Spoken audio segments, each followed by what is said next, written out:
বাংলাদেশের ভয়ে কাঁপছে অস্ট্রেলিয়া। এবার বাংলাদেশকে ঠেকাতে অস্ট্রেলিয়ার মাস্টার প্ল্যান। বিস্তারিত জানতে সম্পূর্ণ ভিডিওটি দেখুন। ডারউইন টেস্টে বাংলাদেশের কাছে বড় হারের পর থমথমে অবস্থা অস্ট্রেলিয়া শিবিরে। সিরিজের দ্বিতীয় ও শেষ ম্যাচের আগে স্কোয়াডে রদবদল আগেই আনা হয়েছিল। এবার ম্যাকাই টেস্টে বল গড়ানোর ঠিক আগ মুহূর্তে একাদশে বড় পরিবর্তনের স্পষ্ট ইঙ্গিত দিলেন অজি অধিনায়ক প্যাট কামিন্স। আগামীকাল শনিবার ভোরে ম্যাকাইয়ে খেলতে নামবে দুই দল, যেখানে সিরিজ বাঁচানোর লড়াইয়ে মাঠে নামবে কামিন্সের দল। ম্যাচটি ড্র হলেও ইতিহাসে প্রথমবারের মতো বাংলাদেশের কাছে টেস্ট সিরিজ হাতছাড়া করার তিক্ত অভিজ্ঞতা হবে অস্ট্রেলিয়ার। ফলে জয় ছাড়া বিকল্প কোনো পথ নেই স্বাগতিকদের সামনে।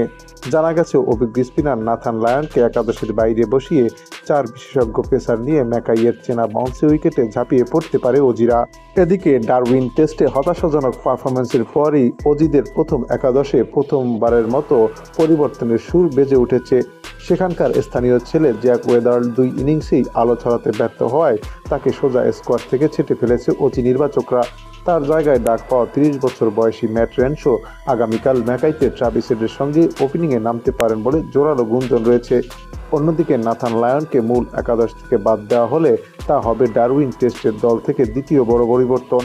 সেক্ষেত্রে অধিনায়ক প্যাট কামিন্স, মিচেল স্টার্ক ও জশ হ্যাজেলউডের সঙ্গে গতির ঝড় তুলতে দেখা যেতে পারে স্কট বোল্যান্ডকে কালকের ম্যাচে খেলানোর বিষয়টি বেশ গুরুত্বের সঙ্গে বিবেচনা করা হচ্ছে বলে জানিয়েছে প্যাট কামিন্স নিজেই।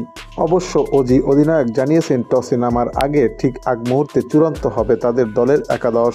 সুপ্রিয় দর্শক, আপনার কি মনে হয় বাংলাদেশ বনাম অস্ট্রেলিয়ার মধ্যকার দ্বিতীয় টেস্ট ম্যাচে কোন দল জিতবে, বাংলাদেশ নাকি অস্ট্রেলিয়া?